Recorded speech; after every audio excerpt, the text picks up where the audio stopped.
าที่ฟ้านั้นยังมีแสงตะเวนความหนาวเย็นปกคลุมไปด้วยหมอกหนาก็ยังมีหวังจากแสงทองที่ส่องมาให้หมอกหนาๆจางหายลบเลือนไปจะทำใจยอมรับมันไว้สักก่อนความอาวันจึงใจบั่นทอนอ่อนล้าจะบ่หวังหากอ้ายยังบ่เห็นค่าวันหนึ่งข้างหน้าก็คงดีกว่าที่เคยเป็นพอน้องบ่แม่นน้ำฟ้าที่จะพาขึ้นสวรรค์ได้พอน้องบ่แม่นคนที่อ้ายจะหากำไรบ่มีนิสัยให้หยอกลิ้นกินแล้วจากนี้จะบ่หวังหากอ้ายยังบ่เห็นค่าความศรัทธาฮักจริงหญิงคนนี้ถ้านางเขาว่าเป็นเศรษฐีน้องนี้ยังบ่อยากเป็นนางฟ้า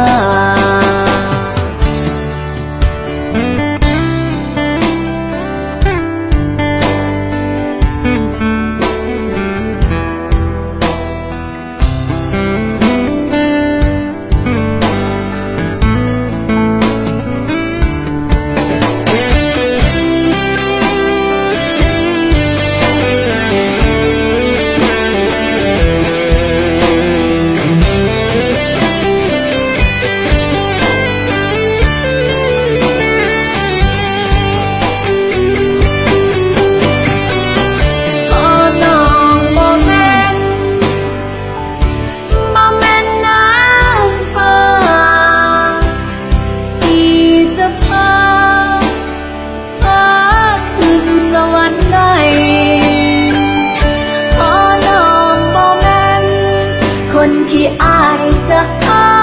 กำไรบ่มีนิสัยให้หยอกลิ้นกินแล้วจากนี้